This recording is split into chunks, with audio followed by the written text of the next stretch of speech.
lan ইয়ানালাল্লাহা লুহুমুহা ওয়ালা দিমাউহা ওয়ালাকিন ইয়ানালুহু আত-তাকওয়া মিনকুম কাযালিকা সাখখারাহা লাকুম লিতুকাব্বিরুল্লাহা আলা মা হাদাকুম ওয়া বাশশিরিল মুহসিনিন। আল্লাহ রাব্বুল আলামিন বলেন, লা ইয়ানালাল্লাহা লুহুমুহা ওয়ালা দিমাউহা ওয়ালাকিন ইয়ানালুহু আত-তাকওয়া মিনকুম। আল্লাহ পাক বলেন, তোমরা আমার উদ্দেশ্যে কুরবানির দিনগুলোতে যে পশুগুলো তোমরা জবেহ করে থাকো, জবাহিকৃত এই পশুর রক্ত মাংস আমি আল্লাহ রাব্বুল আলামিনের কাছে পৌঁছে না। কি পৌঁছে?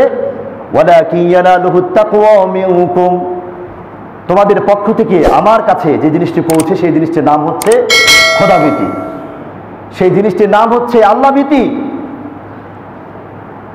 প্রিয় ভাই সব, এই জন্য খোদাভীতি, আল্লাহভীতি যার ভিতরে যত বেশি মজবুত হবে তার কুরবানি আল্লাহ পাকের কাছে তত বেশি কবুল হবে। আর কুরবানি আদায় করতে গিয়ে লৌকিকতা, অহংকার যত বেশি তাকে পেয়ে বসবে, মনে করতে হবে কুরবানির সফলতা অর্জনের ক্ষেত্রে সে তত বেশি দূরে থাকবে। কারণ কুরবানির ইবাদত কবুল হওয়ার ক্ষেত্রে যদি দাম্ভিকতাই, লৌকিকতাই যদি উদ্দেশ্য হতো, তাহলে আদম আলাইহিস সালাতু ওয়াস সালামের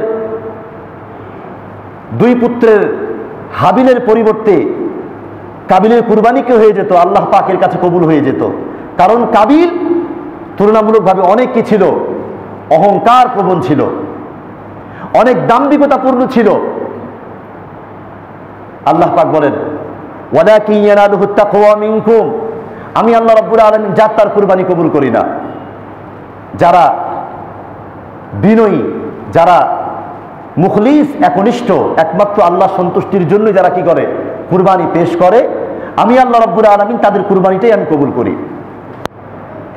এই জন্য কুরবানির এই কর্মসূচি আদায় করতে গিয়ে শুরুতেই আমাদের সিনা থেকে, আমাদের অন্তঃকরণ থেকে যাবতীয় রিয়া, লৌকিকতা, প্রদর্শনের ইচ্ছা, এগুলো কি করতে হবে? পরিহার করতে হবে।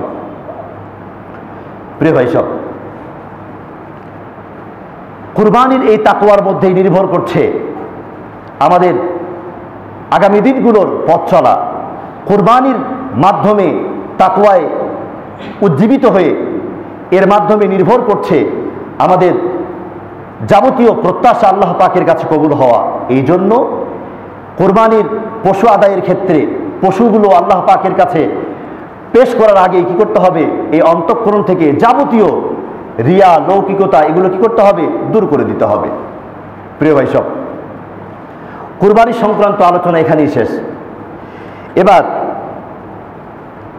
আমি আপনাদের সম্মুখে যে বিষয়গুলো আমি পেশ করব সেটি হচ্ছে মাসাইলে কুরবানি। যেহেতু আমাদের সামনে কুরবানি উপস্থিত, কুরবানি এমন একটি ইবাদত, এই ইবাদতটি আদায় করতে গেলে অনেক কোয়ালিটির প্রয়োজন রয়েছে, অনেক কৌশলের প্রয়োজন রয়েছে, অনেকগুলো আওসাফের প্রয়োজন রয়েছে, গুণাবলীর প্রয়োজন রয়েছে। এই জন্য আমি সময়ের স্বল্পতার প্রতি লক্ষ্য রেখে আমি চেষ্টা করব 10টি বিষয় আপনাদের সামনে পরিষ্কার করবার। কুরবানির 1 নম্বর মাসালা হলো এই যে আমাদের সমাজে আজ দিন দিন একটি প্রশ্ন মারাত্মকভাবে আমাদের কাছ থেকে প্রকাশিত হচ্ছে, সেটি হলো মুহাম্মদুর রাসূলুল্লাহ সাল্লাল্লাহু আলাইহি ওয়াসাল্লামের নামে কুরবানি দেয়া যাবে কি যাবে না। এ ব্যাপারে নাসাই এবং তিরমিজির বর্ণনা এসেছে যে আবু নাহাস নামে একজন তাবিঈ, তিনি একদিন রাসূল করিম সাল্লাল্লাহু আলাইহি ওয়াসাল্লামের জামাতা হযরত আলী কাররামাল্লাহু ওয়াজহাকে দুটা দুম্বা আল্লাহ রাস্তায় কুরবানি করতে দেখলেন। তো ওই তাবী হযরত আলী রাদিয়াল্লাহু তাআলা আনহুকে বলছেন যে তোমার পক্ষ থেকে একটা কুরবানি, একটা দুম্বা জবাই করলেই তো হয়ে যেত, দুটা দুম্বা জবাইয়ের কারণটা কি? তখন হযরত আলী কাররামাল্লাহু ওয়াজহা বললেন, রাসূল করিম সাল্লাল্লাহু আলাইহি ওয়াসাল্লাম তিনি আমাকে বলে গিয়েছেন যে আমার অবর্তমানে তুমি প্রতিনিয়ত আমার পক্ষ থেকে কি করবে, একটি করে কুরবানি আদায় করবে। অতএব দুটি দুম্বা জবাইয়ের মধ্য দিয়ে একটা দুম্বা হলো আমার পক্ষ থেকে, আর আরেকটি দুম্বা হলো রাসূল করিম সাল্লাল্লাহু আলাইহি ওয়াসাল্লামের পক্ষ থেকে। এই জন্য এই বিষয়টি সুস্পষ্ট পরিষ্কার। কেউ যদি রাসূল করিম সাল্লাল্লাহু আলাইহি ওয়াসাল্লাম অথবা রাসূলুল্লাহর আহলিয়াদের নামে যদি কি করতে চায়, কুরবানি আদায় করতে চায়, আদায় করবে, আদায় হয়ে যাবে ইনশাআল্লাহ। এরপরে 2 নম্বর মাসালা হলো ঋণগ্রস্ত ব্যক্তির কুরবানির বিধান। যে ব্যক্তি ঋণে জর্জরিত তার কুরবানির হুকুমটা কি? প্রিয় ভাই সব, শুরুতেই বলতে হয়, শুরুতেই যিনি ঋণে জর্জরিত তার জন্য উচিত হবে আগে ঋণ পরিশোধ করা। এটা কি হাক্কুল ইবাদ, এর সাথে সংশ্লিষ্ট। তবে হ্যাঁ যিনি ঋণে জর্জরিত তিনি এর পরেও যদি কুরবানি আদায় করতে পারে এবং কুরবানির পরেও যদি কি সময় মতো ঋণ পরিশোধ করতে যদি পারে, আলহামদুলিল্লাহ, তাহলে কোনো সমস্যা নেই। এরপরে 3 নম্বর মাসলা হলো সামর্থ্যবান ব্যক্তির টাকা দিয়ে অসচ্ছল ব্যক্তিদের কুরবানির আদায়ের হুকুম। যেমন মনে করুন এই সমাজে কয়েকজন ধনী ব্যক্তি আছে, তারা সিদ্ধান্ত নিলেন যে আমাদের সমাজে এরকম বহু অবহেলিত দরিদ্র পরিবার রয়েছে যারা কুরবানি আদায় করতে পারে না।